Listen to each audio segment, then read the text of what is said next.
아브람이 99살이 되었을 때에 여호와께서 아브람에게 나타나셔서 말씀하셨습니다. 나는 전능한 하나님이다. 내 말에 복종하며 올바르게 살아라. 내가 너와 언약을 세워 너에게 수없이 많은 자손을 주겠다. 아브람이 땅에 엎드려 절하자 하나님께서 아브람에게 말씀하셨습니다. 이것은 내가 너와 세우는 언약이다. 너는 여러 나라의 조상이 될 것이다. 내가 너를 여러 나라의 조상으로 만들었으니 이제부터 너의 이름은 아브람이 아니라 아브라함이 될 것이다. 내가 너에게 많은 자손을 줄 것이다. 너를 여러 나라를 위해 세우리니 너에게서 왕들이 나올 것이다. 내가 너에게 언약을 세울 텐데 이 언약은 지금부터 내가 너와 네 모든 자손에게 세우는 언약이다. 나는 네 하나님이 되며 네 모든 자손의 하나님이 될 것이다. 너는 지금 이 가나안 땅에서 나그네로 살고 있다.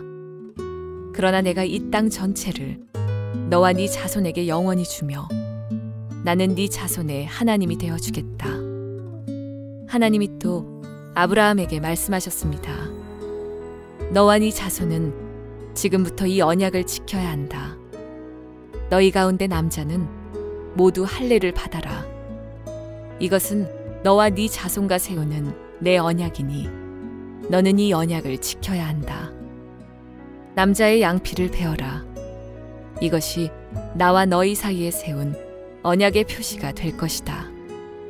지금부터 남자아이는 태어난 지 8일 만에 할례를 받을 것이다.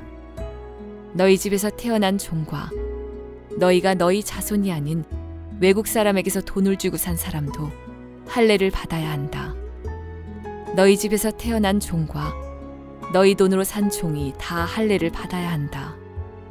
그래야만 너희 살 속에 새겨진 내 언약이 영원한 언약이 될 것이다. 할례 받지 않은 남자는 내 언약을 어긴 것이므로 내 백성 가운데서 제외될 것이다. 자, 우리 가슴에 손을 얹고 믿음을 고백하고 오늘 하나님께서 저에게 주시는 말씀 받겠습니다. 제가 먼저 고백할게요. 하나님은 나를 사랑하십니다. 나는 그 사랑 안에 있습니다. 하나님은 오늘 나에게 말씀하실 것입니다. 그 말씀에 능력이 있습니다. 그 말씀에 생명이 있습니다. 나의 마음을 하나님께 열겠습니다. 나의 생각을 예수님께 집중하겠습니다. 들은 만큼 변합니다. 들은 만큼 행복해집니다. 창세기 16장을 통해서 지난 2주 동안 보았던 하갈의 임신 이야기 그리고 이스마엘의 탄생 이야기는 믿음의 사람 아브라함의 믿음의 여정 가운데 등장하는 굉장히 어두운 이야기입니다. 어둡고 슬픈 이야기. 어떻게 믿음의 사람이 이렇게까지 추락을 할 수 있을까 생각하게 되고 그렇기에 그 메시지가 우리에게는 경고의 메시지가 되는 것입니다.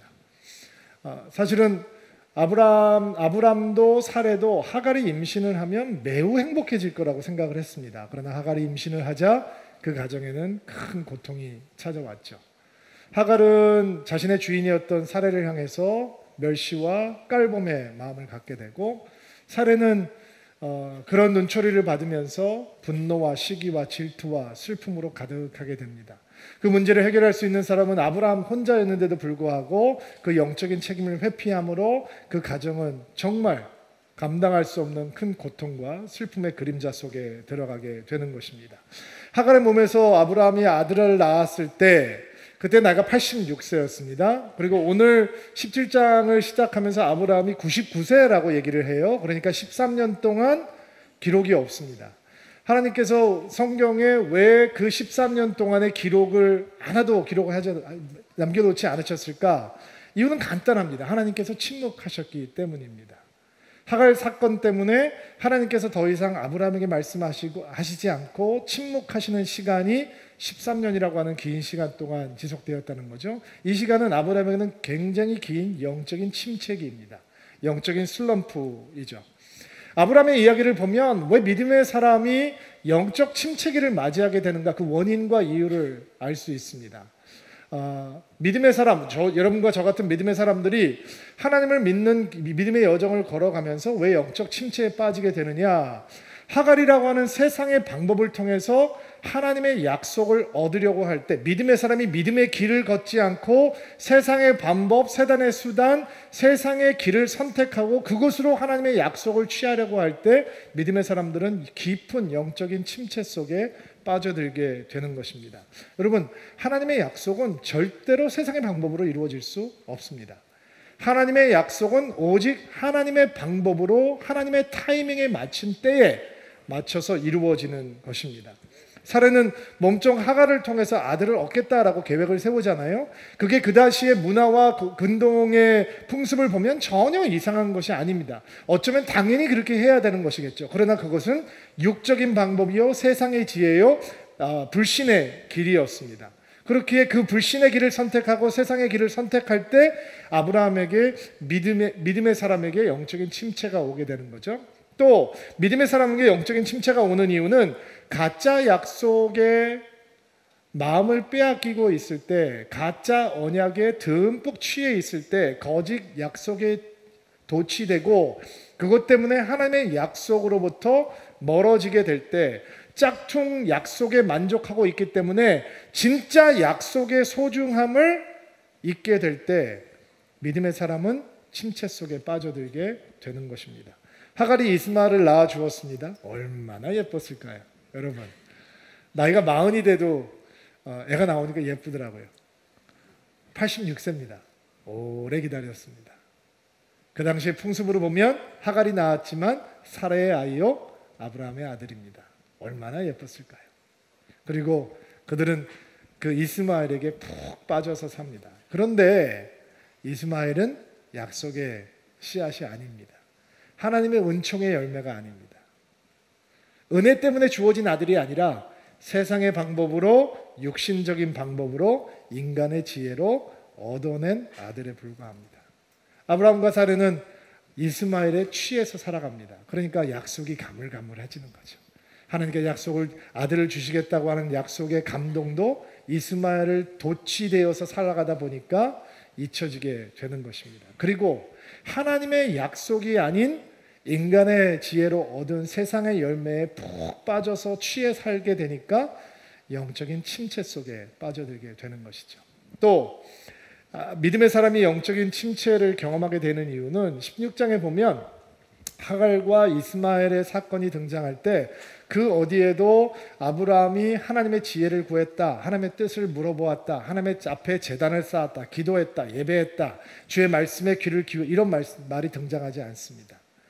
여러분, 믿음의 사람들은 하나님을 향해서 마음을 열고 귀를 열어놓아야 되거든요. 근데 하나님을 향해서 귀를 닫고 사람을 향해서만 귀를 열어놓고 있을 때 영적인 침체에 빠지게 됩니다. 아브라함은 하나님 앞에 서는 것, 그것이 말씀을 받는 자리건 기도하는 자리건 예배하는 자리건 주의 이름을 부르는 자리건 그것을 멈추고 사례를 향해서만 귀를 열어놓고 있습니다. 그리고 긴 13년의 영적 침체 속으로 들어가게 되는 것입니다. 그러니까 교회를 오래 다녔지만 우리가 교회를 다니면서 하나님을 향해서 마음을 열고 하나님을 향해서 귀를 열어놓고 하나님을 향해서 영혼을 좋은 토양으로 간직하지 않으면 교회를 다니고 있지만 예배를 드리면서도 하나님의 임재 안에 들어오지 못하고 말씀을 들으면서도 그 말씀의 씨앗이 우리 영혼 가운데 심겨지지 못하고 기도하는 자리에 서지만 주의 이름을 부르지 못하는 긴 영적인 슬럼프에 빠지게 되는 것입니다. 이 성경이 아무것도 기록하고자 하지 않은 아브라함의 13년의 영적인 침체기는 믿음의 사람이라면 반드시 피해야 되는 아주 슬픈 현장입니다. 그런데 하나님께서는 이렇게 침묵하시는 동안에도 한 믿음의 사람이 영적인 침체에 빠져 있는 순간에도 그 사람을 만드시고 빚어가시는 하나님이신 것을 믿는 은혜가 있게 되기를 바랍니다. 일단 아멘으로 받으세요. 왜냐하면 믿음을 시작하신 분도 하나님이시고 믿음을 진행하는 분도 하나님이시고 믿음을 완성하는 분도 하나님이시고 믿음의 주인이 누구예요? 우리가 아니라 하나님이시기 때문에 우리는 하나님이 침묵하실 때 하나님께서 아무것도 안 한다라고 생각을 하지만 사실은 하나님께서 침묵하시는 동안에 하나님께서는 우리 안에서 우리가 우리의 육신을 신뢰하고 내 자아를 신뢰하는 것을 무너뜨리시고, 아멘. 그리고 우리가 얼마나 무력한지를 하나님 앞에 고백하게 하시고, 그리고 우리가 끝이다, 불가능하다라고 얘기할 때 그제서야 하나님께서는 하나님의 역사를 이루기 위해서 기지개를 펴시고 일을 시작하신다라는 것입니다. 13년의 영적인 침체가 어떻게 하나님의 특별한 은혜로 끝나고 아브라함의 영혼 가운데 끼었던 그 믿음 가운데 끼었던 온갖 불순물들을 하나님께서 제거하시고 다시 그의 믿음을 회복시켜 주시는지 그 특별한 은혜를 오늘 묵상하면서 좀 말씀을 나눠보려고 합니다. 1절 말씀을 개역 개정판으로 한번 읽을게요. 읽어주시겠어요? 시작. 아브라함이 99세의 때에 여호와께서 아브라함에게 나타나서 그에게 이르시되 나는 전능한 하나님이라 너는 내 앞에서 완전하게 앉아라. 아주 세 가지 중요한 이 포인트가 이 1절 말씀에 있는데, 먼저 하나님께서 자기 자신을 전능한 하나님이라 라고 소개하고 있는 것을 캐치하셔야 돼요. 하나님께서 지금까지 아브라함에게 나타나시면서 한 번도 내가 전능한 하나님이다 라고 소개하신 적이 없어요. 처음이에요. 내가 전능한 하나님이다. God Almighty. 히브리어는 엘샤다이. 처음 등장하는 말씀이죠. 전능하신 하나님 엘샤다이다 라고 소개하는 거예요. 자, 하갈이라고 하는 사고가 왜 생겼느냐, 이스마엘이라고 하는 아들이 왜 생기게 되었느냐, 하나님께서 아브라함과 사레에게 약속은 주시는 분이지만 그 약속을 이루실 수 있을 만큼 전능하신 하나님이 아직 아니기 때문에 생긴 사고란 말이에요. 만약에 하나님께서 전능하신 하나님이라면 경수가 끊어진 사레로도 아들을 주실 수 있어요. 늙은 아브라함을 통해서도 충분히 아들을 주실 수 있단 말이에요.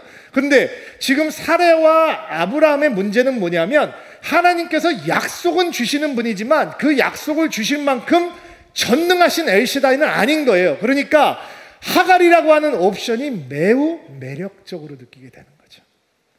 당연히 그것을 붙들고자 하는 마음이 있는 거예요. 그러니까 하나님께서 지금 영적인 침체에 빠져있는 아브라함에 나타나서 뭐라고 말씀하시는 거예요? 내가 너의 전능하신 하나님이다. 내가 너의 엘샤다이다 라고 말씀을 하는 거예요. 오늘 여러분 마음 가운데 이 히브리어를 심으세요. 엘샤다이. 아, 하나님은 엘샤다이시구나. 전능하신 하나님이시구나. 능치 못함이 없는 하나님이시구나. 여러분에게 묻습니다. 여러분의 하나님은 전능하십니까? 정말 여러분의 하나님은 엘샤다이이십니까? 여러분, 그러면 하갈이라고 하는 옵션이 매력적으로 느껴지지 않나요? 세상의 길, 육신의 길로 하나님의 약속을 취하겠다고 하는 어리석은 이 유혹으로부터 여러분들은 언제나 walk away, 늘 벗어날 수 있는 것입니까? 여러분, 하나님의 축복을 받으려면 믿음의 사이즈가 커져야 되거든요. 근데 믿음의 사이즈는 내가 늘리고 싶다고 늘어가는 게 아니에요. 믿음의 사이즈는 하나님의 사이즈가 커지면 믿음이 커지는 거예요. 하나님의 축복을 담을 수 있는 그릇은 어떻게 준비가 되느냐? 하나님께서 약속을 주실 뿐만 아니라 약속을 이루실 수 있는 Almighty God, 엘샤다이다 라고 하는 믿음의 고백이 생기면 그 하나님의 축복을 받을 수 있는 큰 그릇이 만들어지는 겁니다. 다시 한번 축복합니다. 여러분의 하나님이 여러분에게 능치 못함이 있는 전능하신 하나님이 되기를 주의 이름으로 축복합니다. 또 1절 말씀의 쉬운 성경에는 내 말에 복종하여 올바르게 살아라 이렇게 표현을 했는데, 개역 개정판 이 번역이 훨씬 더 원어에 충실해요. 내 앞에서 행하여 완전하라. 히브리어로는 내 앞에 걸어서 완전하라, 흠이 없게 되라, 이런 뜻인 거예요. 자, 이 말씀을 단순히 도덕적이고 윤리적인 높은 수준의 삶으로 하나님께서 아브라함을 초청하고 계신다라고 생각하면 안 돼요. 우리는 이 말씀, 내 앞에서 행하여 완전하라라고 하는 게, 내 앞에 걸어서 완전하라라고 하는 게 무슨 뜻인가 이해하기 위해서는 지금 우리가 2주 동안 보았던 16장의 사건, 하갈과 이스마엘의 탄생을 둘러싸고 일어났던 사건에 비추어서 해석을 해보아야 돼요. 자, 아브라함이 엘샤다이 하나님을 믿지 못하고 조급한 마음에 인간의 방법을, 세상의 방법을 통해서 하갈의 몸을 빌어서 이스마엘을 얻죠. 그거는 거짓 약속이었어요. 그런데 하나님께서 너는 내 앞에 행하여 완전하라 라고 초청을 하고, 그 말씀은 무슨 뜻이냐? 네가 지금까지 육신의 길을 걷고 불신의 길을 걸어서 나를 온전히 믿지 못하고 이스마엘이라는 아들을 얻었지, 그래서 가족이 고통스러워졌지, 그리고 13년의 긴 영적 침체를 경험하고 있지, 이제는 돌아오라, 이런 뜻이에요. 불신의 길을 걷지 말고 믿음의 길을 걷고, 세상의 길을 선택하지 말고 하나님의 길을 선택하고, 이제 구부러졌던 관계, 하갈을 선택했기 때문에 망가졌던 너와 나와의 관계, 이스마엘에 푹 빠져서 거짓 약속에 도취되어서 잊어버리고 있던 하나님의 약속의 풍요로움, 그것을 잊었기 때문에 깨어졌던 하나님의 관계, 그것을 다시 회복하라 라고 하는 말씀이 내 앞에 걸어서 완전하라 라고 하는 뜻 속에 포함되어 있는 것입니다. 사실은 아브라함이 하갈 때문에 마음이 나뉘고, 이스마엘 때문에 마음이 나뉘고 13년 동안 이스마엘 예뻐하면서 하나님에 대해서, 하나님의 약속에 대해서, 하나님의 언약에 대해서 까마득하게 잊어버리고 있는 거거든요. 마음이 막 분산되어 있단 말이에요. 하나님께서 그 마음을 내게 돌려놓으라, 그리고 다시 관계를 회복하자 라고 하는 말씀이 내 앞에 걸어서 완전하라 라고 하는 말씀 가운데 포함되어 있는 것입니다. 하나님께서 이렇게 아브라함의 영적인 침체를 거두어 내신 거죠. 나에게 집중하자. 나를 봐라. 믿음의 길을 가라. 다시는 불신의 선택을 하지 마라. 언제나 나를 선택하고 나의 약속을 선택하고 나와 함께 가자. 나의 손을 붙들고 나와 함께 가자라고 말씀하고 있는 것입니다. 이것이 영적 침체를 끝내시는 하나님의 도전이요 초청이신 것입니다. 엘샤다이 하나님께서 이 관계를 회복하자라고 아브라함을 초청하고 계시는 거예요. 그리고 우리가 주목해야 되는 아주 짧은 구절이 있는데, 내 앞에서 라고 하는 구절이에요. 내 앞에서. 아주 강력한 말씀이죠. 하나님 앞에서. 이게 종교개혁자들의 신앙의 심장과도 같은 말씀이었어요. 이 하나님 앞에서라고 하는 말을 라틴어로 뭐라고 얘기하냐면, 여러분도 너무 잘 아는 말씀이에요. 코람 데오. 하나님 앞에서. 이 종교개혁자들이 신앙을 지키기 위해서, 신앙을 회복하기 위해서 목숨을 걸고 지켰던 신앙의 중심이 내가 한 분을 위해서 존재하는 인생이다라고 하는 코람데오라고 하는 말 속에 포함되어 있는 거죠. 마치 이 배우가 단 한 명의 관중을 위해서 무대에 서 있듯이, 그렇게 하나님의 임재 가운데 하나님을 의식하고 하나님을 인식하고 살아가자라고 하는 게 종교개혁자들의 신앙이었어요. 우리 시대에 필요한 신앙도 바로 그것이에요. 여러분, 사람의 눈을 의식하면 절대로 신앙은 바로 세워지지 않아요. 절대로 깊어지지 않아요. 사람의 눈을 의식하면 신앙이 바로 서는 것 같아요. 그러나 하갈이 나타나면 금방 넘어진단 말이에요. 이스마엘 속에 빠질 수밖에 없단 말이에요. 그런다 하나님 앞에서, 코람데오, 하나님 앞에서 그분만 의식하고 가기 시작하면 어떤 장애물도 넘어갈 수 있는 진정한 신앙이 될 줄로 믿습니다. 이런 코람데오의 신앙이, 이런 하나님의 임재를 품고 살아가는 신앙이 우리의 신앙이 되기를 주의 이름으로 축복합니다. 하나님께서 이렇게 하나님이 어떤 분이신지, 하나님께서 어떤 관계 회복을 원하시는지, 그리고 어떤 의식을 갖고 살아가야 되는지 하나님께서 이 아브라함을 부르시고 영적 침체를 걷어내시면서 하나님의 언약을 다시 한번 갱신하십니다. 다시 한번 확인시켜 주시는 거죠. 2절부터 8절까지인데 개역 개정판으로 좀 읽어볼게요. 여러분이 먼저 읽어주세요. 2절 말씀 시작. 내가 내 언약을 너와 나 사이에 두어 너를 크게 번성하게 하리라 하시니, 아브라함이 엎드렸더니 하나님이 또 그에게 말씀하여 이르되, 보라, 내 언약이 너와 함께 있으니 너는 여러 민족의 아버지가 될지라. 이제 후로는 내 이름을 아브라함이라 하지 아니하고 아브라함이라 하리니, 이는 내가 너를 여러 민족의 아버지가 되게 함이니라. 내가 너로 심히 번성하게 하리니 내가 내게서 민족이 나게 하며 왕들이 내게로부터 나오리라. 내가 내 언약을 너와 너 및 내 대대 후손 사이에 세워서 영원한 언약을 삼고 너와 내 후손의 하나님이 되리라. 내가 너와 내 후손에게 내가 거류하는 이 땅 곧 가나안 땅을 주어 영원한 기업이 되게 하고 나는 그들의 하나님이. 이미 여러 차례 주셨던 말씀이에요. 갈대아 우르를 떠날 때도 하나님께서 이 말씀을 주셨고, 롯과 재상의 분쟁이 있어서 롯을 떠나보낸 다음에 척박한 땅에 떠 있을 때 땅의 티끌을 바라보라고 하시면서 리마인드 해주셨던 말씀이고, 가나안 땅의 왕이 되기를 거부하고 헤브론 산지로 돌아왔을 때 그 공허한 마음 가운데 하나님께서 밤에 나타나셔서 하늘의 별을 바라보라 하면서 보셔주셨던, 확인시켜 주셨던 말씀도 바로 이 말씀이고, 쪼갠 짐승 사이를 지나시면서 하나님께서 혼자 그 언약을 맺으시면서 내가 이 약속을 지키겠다라고 작정하셨을 때도 리마인드 해주셨던 말씀이 바로 이 말씀이죠. 여러분, 사람은 바뀌지만 하나님은 바뀌지 않습니다. 하나님은 어제나 오늘나 내일도 동일하신 하나님인 줄로 믿습니다. 하나님의 약속은 반드시 이루어지기에 하나님께서는 긴 영적인 침체 가운데 빠져있는 아브라함을 찾아오셔서 내가 너에게 약속했지, 내가 다시 약속하고 다시 갱신하고 다시 확인할게, 이게 너의 삶 속에서 이루어질 거야 라고 말씀을 주시고 약속하고 있는 것입니다. 창세기 17장에서는 위여 내가 이렇게 하겠다라고 하는 표현이 17번 등장합니다. 하나님께서 얼마나 지긋지긋하게 너 지금 잊고 살고 있지, 내가 할 거야, 내가 할 거야, 내가 해줄 거야 라고 하고 지겨울 정도로 하나님께서 하나님의 약속을 확인하고 있는 것입니다. 2절부터 8절까지의 말씀에 나와 있는 이 언약을 보면 내가 너를 번성하게 하리라, 너의 큰 민족을 만들어 주리라, 여러 민족의 아버지가 될 것이다, 내가 너를 심히 번성하게 해서 여러 민족이 너에게 나며 그리고 왕들이 너에게 나올 것이고, 내가 너와 너 자손들에게 영원한 언약을 맺고 내가 그들의 하나님이 되고, 네가 지금 나그네처럼 살아가고 있는 이 땅을 내가 너에게 주고 이 땅이 너에게 영원한 기업이 되게 하겠다. 이 영원하다라고 하는 게 인간 사회에는 없잖아요. 이 땅에는 없는 거거든요. 이 영원한 기업이라고 하는 약속은 예수 그리스도까지 연결이 되는 거란 말이에요. 하나님께서 이런 어마어마한 언약을 다시 한번 주시는 거죠. 이 언약의 갱신 내용을 보면 사실은 하나님의 뜨거운 마음을 엿볼 수 있어요. 어떤 뜨거운 마음이냐? 첫째, 나는 한다면 한다라고 하는 하나님의 신실하신 뜨거운 마음이에요. 여러분, 하나님께서 축복하기를 작정하시면 그 어느 것도 장애물이 되지 않아요. 아멘으로 받으세요.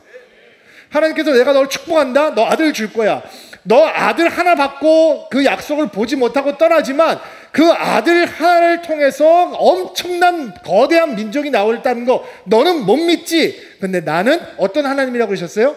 엘샤다이, 능치 못함이 없는 하나님, 이삭을 통해서 거대한 민족을 만드실 수 있는 하나님, 나는 한다면 한다, 나는 약속한 거 지킨다, 내가 축복하면 그 축복을 막을 자가 없다 라고 하는 하나님의 신실하신 약속이, 이 뜨거운 마음이 하나님의 언약의 갱신 가운데 있는 것입니다. 여러분, 하나님께서 여러분을 축복하기 원해요. 여러분을 부르시고 여러분에게 믿음을 주시고 여러분을 의롭다 하시고 여러분을 칭의하시고 여러분을 영화롭게 하시고 하늘의 유업을 받게 하시는 거예요. 이게 믿음의 사람이 가지고 있는 권세거든요. 근데 목사님, 제 삶의 현장은 아니 글쎄 축복하시겠다라고 하면 막을 게 없다니까요. 왜냐하면 그분은 엘샤다이, 우리의 부족함과 상관없이 축복하시겠다라고 약속하시면 축복하시는 하나님이기 때문에 그런 거예요. 어느 3살짜리 아이가 엄마의 손을 잡고 시외버스 터미널에 갔습니다. 분명히 갈 때는 엄마의 손을 잡고 갔는데 얼마 지나지 않아서 엄마가 없어졌어요. 엄마가 그 아이를 시외버스 터미널에다가 버려놓고 간 거예요. 그리고 시외버스 터미널 한가운데서 너무너무 울고 너무너무 지칠 때까지 있었다고 합니다. 얼마나 삶이 비참하면 3살짜리 아이를 시외버스 터미널에 갖다 버릴까? 아마 그 엄마는 그 아이가 누군가에 의해서 안전하게 인도될 때까지 어디 숨어서 울면서 보고 있었을지도 모르겠어요. 3살짜리 아이가 고아원에 맡겨지고 5살이 되었을 때 미국으로 입양을 갑니다. 양부모님이 다행히 믿음이 있는 분이어서 이 아이에게, 버림받은 아이에게, 버려진 아이에게, 고아가 되었다가 입양해온 아이에게 믿음을 가르쳐주고 하나님께서 너를 축복하실 것이다. 근데 믿어지지 않더래요. 왜? 엄마가 버렸으니까. 고아였으니까. 그리고 생판 모르는 집에 입양이 되어서 양부모 집 밑에서 살아가는 인생이 되니까 믿어지지 않더래요. 얼마나 비참한 인생으로 전락할 수 있는 상황입니까? 근데 이 아이가 어렸을 때부터 운동을 잘했는데 너무 키가 작아가지고 몸뚱이가 큰 이 미국 사람들하고 경쟁해서 운동을 제대로 할 수가 없는 거예요. 근데 몸이 작아도 이 미국 사람들하고 상대해서 잘할 수 있는 운동이 있어요. 그게 무슨 운동인지 아세요? 체급 운동이죠. 비슷한 사이즈끼리 운동을 하면 잘할 수 있는 거예요. 그래서 처음에는 태권도를 배우고 킥복싱을 배우고 그러다가 복싱을 배워서 세계 챔피언이 됩니다. 여러분 보세요. 버려진 아이로, 고아로, 입양아로. 근데 하나님께서 너를 축복하실 것이다. 끊임없이 부모가 그 아이를 위해서 선포했고 그 아이는 세계 챔피언이 되어서 가는 곳마다 희망을 얘기하고 내가 여기까지 올라온 것은 나의 힘이 아니요 나의 능력이 아니라 하나님의 은혜였습니다. 간증하는 하나님의 믿음의 사람이 되었어요. 여러분 하나님께서 축복하시겠다고 작정하면 그것을 막을 것은 없습니다. 하나님께서 모세를 축복하시기로 작정하시죠. 태어나자마자 버려져야 되는 아이예요. 그런데 그 아이를 살려두세요. 공주의 아이를 만드세요. 그리고 민족을 출애굽시키는 인도자로 사용하고 싶으신 거예요. 모세는 오해를 했죠. 내가 왕자로서의 힘과 능력을 가지고 그 일을 감당할 수 있을 거야. 근데 그렇게 자기 힘을 가지고 노력할 때는 살인자가 되어서 광야로 도망을 가요. 40년 동안 푹푹 썩죠. 노인이 될 때까지 아무것도 하지 못하고 왕조로서의 고상함, 우아함 다 없어져 버렸어요. 그리고 장인의 양을 치는 초라한 양치기로. 근데 그때 하나님께서 쓰시는 거예요. 하나님께서 축복하시겠다라고 하면 80된 노인도 쓰임받을 수 있는 거예요. 여호수아가 태어났을 때 처음부터 배운 게 뭐였을까요? 노예의 일이었겠죠. 벽돌을 굽고 지푸라기를 주워서 더 단단한 벽돌을 굽고 강제 노역에 동원되고 건축공사에서 채찍을 만서 일을 하고 그가 어떻게 민족의 지도자가 될 수 있겠어요? 근데 하나님께서 쓰시겠다 하면 하나님께서 하시는 거예요. 그러니까 약속의 땅을 정복하는 믿음의 영웅이 되는 것이죠. 여러분 느헤미야가 매일 아침에 일어나서 하는 일은 뭐예요? 왕의 포도주를 대신 마셔주는 거. 독이 들어있는지 확인하는 거죠. 이 컵을 들고 있는 관원 아닙니까? 그가 건축술을 배웠겠습니까? 그가 무슨 군사학을 배웠겠습니까? 정치 외교학을 배웠겠습니까? 그가 할 수 있는 유일한 일은 목숨 내놓고 포도주를 대신 한번 마셔주는 거예요. 그런데 하나님께서 그를 쓰시겠다 하고 그를 축복하시겠다 하면 아무것도 막을 수 없는 거예요. 그가 포로가 되었던 인생이라도 하나님께서 축복하시겠다 하고 하면 막을 수 있는 게 없는 거예요. 52일 만에 예루살렘 성벽을 재건하는 민족의 지도자가 되는 것이죠. 예수님의 제자들이 무슨 제대로 교육을 받았어요? 드러내놓고 자랑할 게 뭐가 있어요? 그들은 블루칼라 어부들이요 매국노 세리였어요. 그런데 하나님께서 그들을 축복하시겠다고 작정하면 어느 것도 장애물이 되지 않는 거예요. 예루살렘과 온 유대와 사마리아와 땅끝까지 이르러서 주의 증인이 되겠다, 내가 쓰겠다 하시면 하나님의 뜻은, 하나님의 축복은 이루어지는 겁니다. 우리의 삶에서도 하나님께서 우리를 축복하시는 겁니다. 사람이 축복하는 거 아닙니다. 인맥이 축복하는 거 아닙니다. 스펙이 축복하는 거 아닙니다. 대학의 타이틀이 우리를 축복하는 거 아닙니다. 회사의 타이틀이 우리를 축복하는 거 아닙니다. 하나님께서 축복하신다 하면 축복은 임하는 겁니다. 여러분 우리 아이들, 요즘에 이 땅의 젊은이들 얼마나 상대적 박탈감에 젖어 있어요. 우리는 믿음의 아비로, 믿음의 어미로 선포해야 되는 거예요. 사람이 하나님을 너희를 축복하는 게 아니라, 대학의 타이틀이 너희를 축복하는 게 아니라, 무슨 스펙이 너희를 축복하는 게 아니라 하나님이 축복하신다고 하면 축복은 임하는 것이다 라고 선포할 수 있어야 되는 것입니다. 이게 하나님의 언약 갱신 속에서 보게 되는 하나님의 굳은 의지입니다. 저는 오늘 여러분들께서 이 자리를 떠나시기 전에 나는 한다면 한다, 나는 너희들을 축복하기로 작정했고 너희들의 그릇이 준비되면 내 축복을 부어줄 것이다 라고 하는 하나님의 함성이 우리 영혼을 채울 수 있는 복된 주일이 되기를 주의 이름으로 축복합니다. 서울 뒤늦게 시작할 때 하나님께서 내가 너희를 축복하겠다라고 말씀하셨어요. 내가 너희를 젖과 꿀이 흐르는 땅으로 인도하겠다. 근데 아직 거기 안 간 것 같거든요.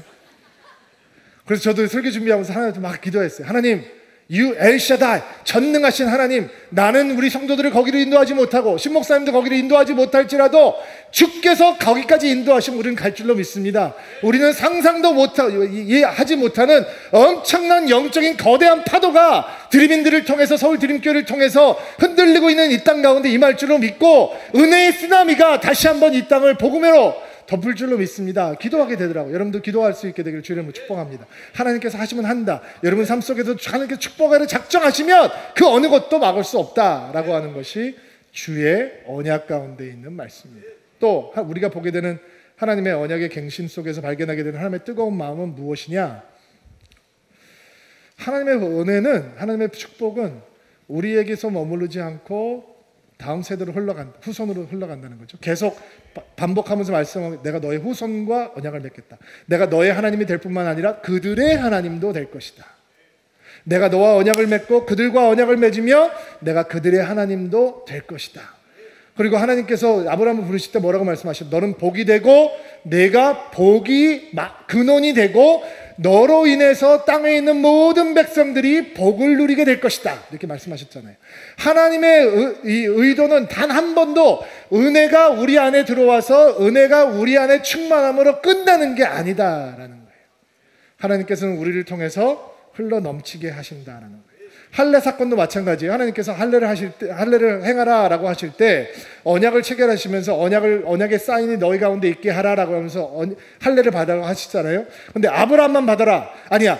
이스마엘이 너의 아들이니까 이스마엘까지만 받게 해라. 이렇게 말씀하시지 않았어요? 너 안에 있는 종들도, 외국에서 사온 종들도 다 언약의 백성으로 할례를 받게 해라. 하나님께서는 처음부터 이 은혜의 우산이 넓으셨던 거예요. 여러분, 우리의 자녀들에게, 우리의 자녀의 자녀들에게 우리가 사랑하는 하나님의 은혜, 우리가 신뢰하는 하나님의 은총이 전해진다라고 생각하면 마음이 뜨거워지지 않습니까? 여러분, 이게 믿음의 간 사람들이 가지고 있는 권세라는 것이죠. 흘러 넘치는 거예요. 10주년 생일을 준비하면서 저희가 이렇게 4주 동안 페스티벌을 하는 이유도 바로 하나님의 은총은 우리 가운데 머무르지 않고 흘러 넘치고 흘러가야 되기 때문에 그렇게 하는 거예요. 특별히 세 번째 주에 있는 전도 주일에 대해서는 여러분 절대로 무관심하시면 안 돼요. 여러분 절대로 무관심하시면 안 돼요. 다른 거는 여러분의 믿음의 준비가 안 돼서 조금 무관심하실 수 있는 거 이해해요. 그러나 여러분 여기에 있는 어느 누구도 세 번째 주에 있는 전도 대상자들을 이 자리에 초청하는 것에 대해서 무관심하시면 안 돼요. 그거는 우리가 교회가 아니라고 하는 증거예요. 그거는 우리의 생명력과 관련이 있는 거예요.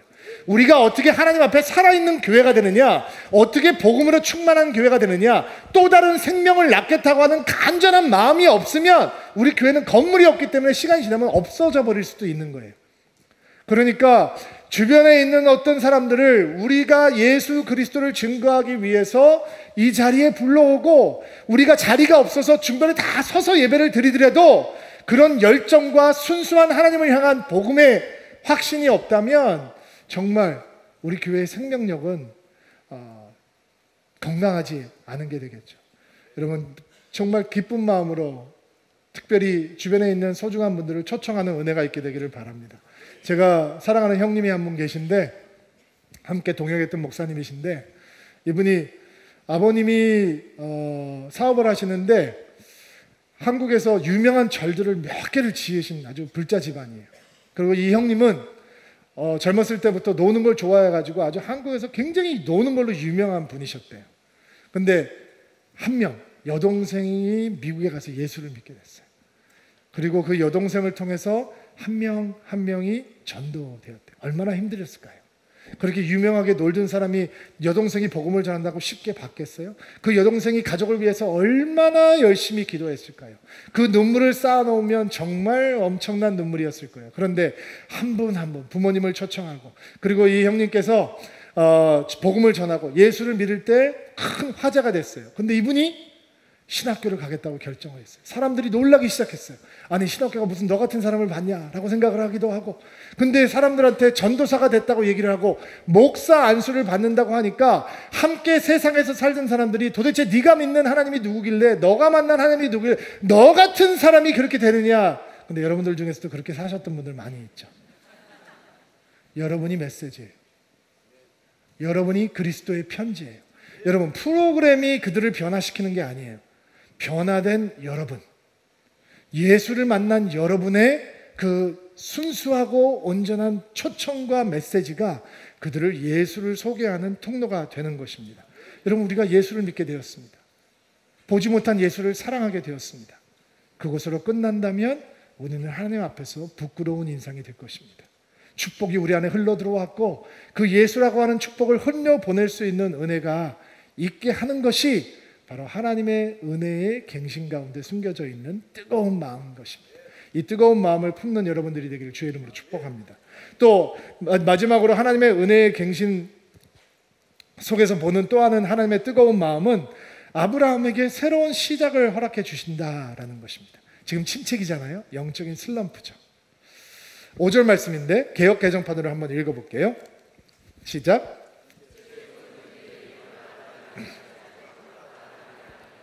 이는 내가 너를 여러 민족의 아버지가 되게 하십니다. 아브라함의 이름을 바꿔주시죠. 아브라함에서 아브라함으로. 아브라함이라고 하는 이름은 존귀한 아버지, Father of many, 많은 아이들의 아버지란 뜻이에요. 아브라함이라고 하는 뜻은 열국의 아버지. 아브라함이 이름에 대해서 상처가 있어요.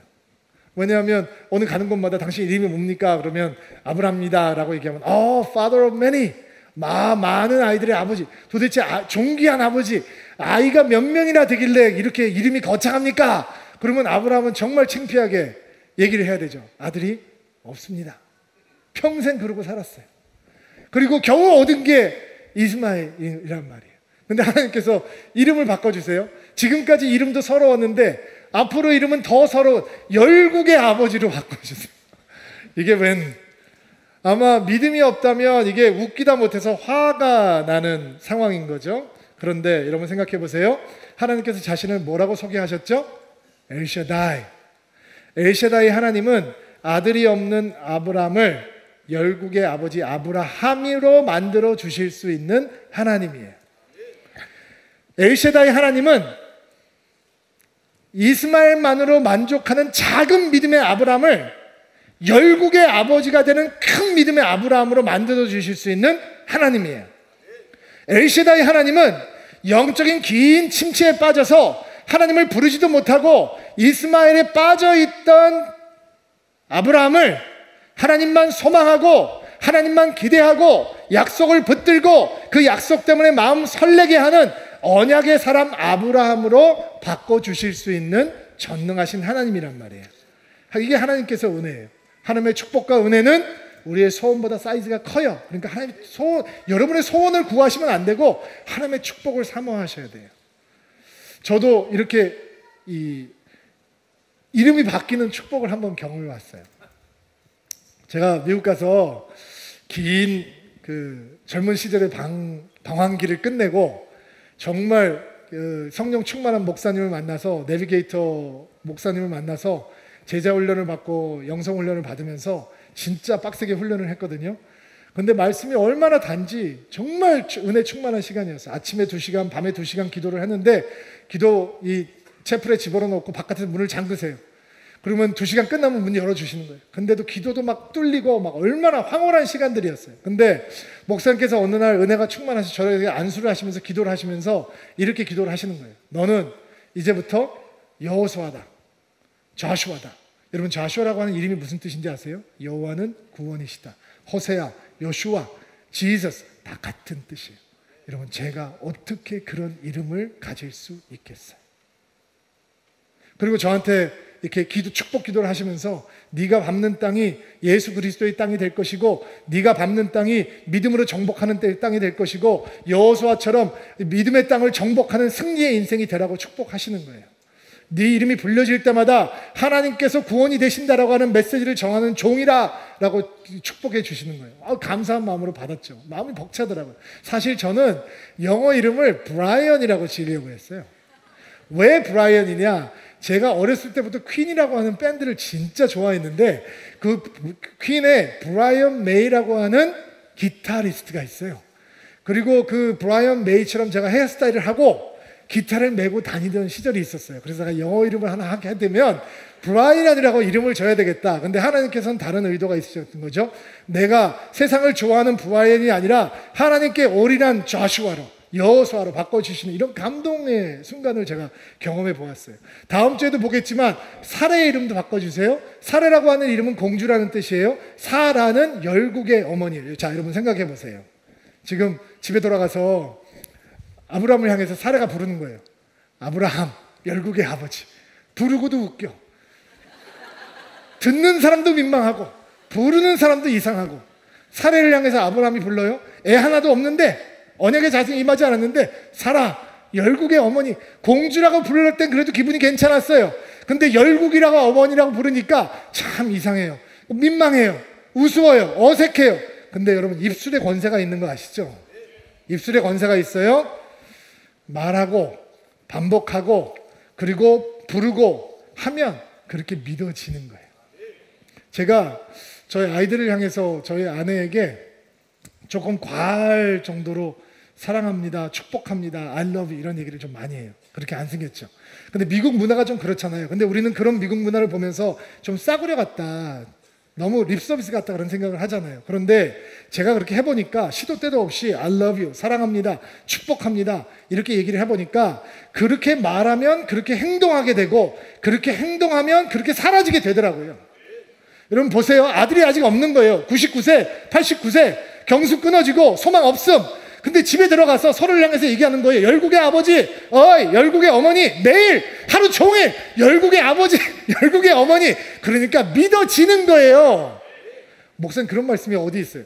로마서에 있죠, 그런 말씀이. 로마서 4장 18절부터 21절 한번 읽어봐요. 시작.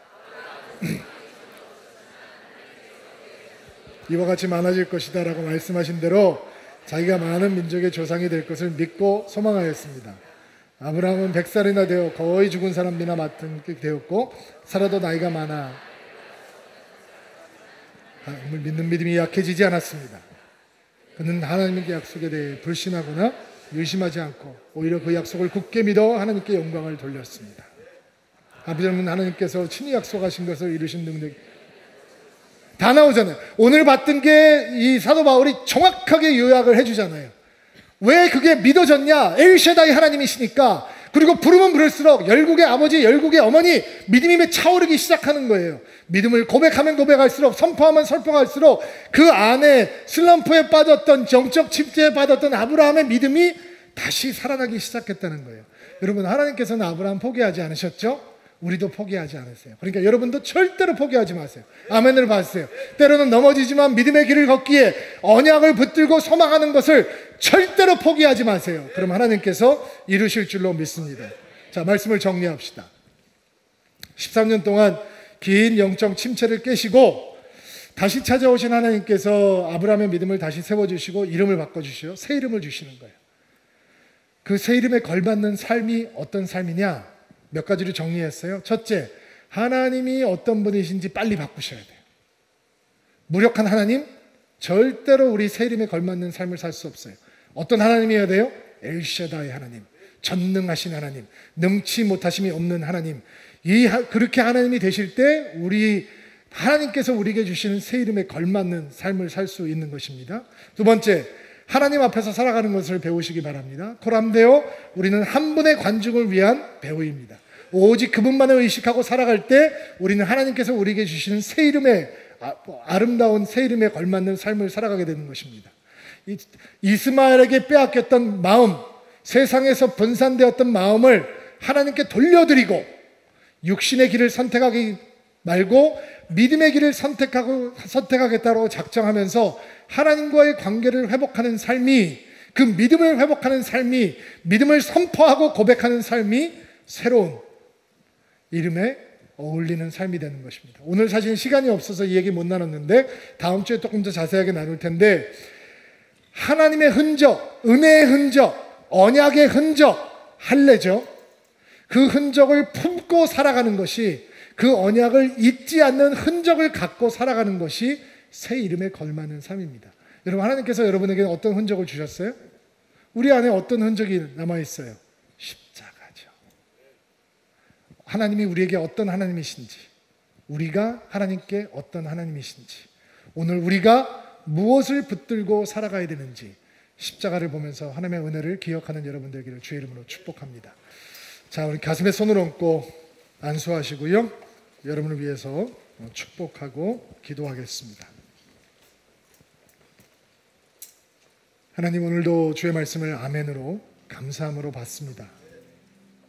가슴에 손을 얹고 기도하는 드리민들마다 하나님께서 살아계신 하나님, 전능하신 하나님, 엘셰다이 하나님이 될 수 있도록 도와주옵소서. 작은 하나님을 믿지 않고 능치 못함이 없는 하나님을 믿는 믿음을 허락하여 주옵소서. 언제나 하나님 앞에 머무는 코람데오의 삶을 살게 되기를 소망합니다. 우리를 바라보고 계시는 그 한 분의 관중을 위해서 거룩하고 순결한 인생, 하나님을 의식하는 인생이 될 수 있도록 도와주옵소서. 분산되었던 마음을 주님 앞에 다시 돌려드립니다. 새 이름에 걸맞는 약속을 향한 믿음을 회복할 수 있도록 도와주옵소서. 우리 안에 믿음의 흔적을 주시니 감사합니다. 약속의 흔적, 생명의 흔적을 주시니 감사합니다.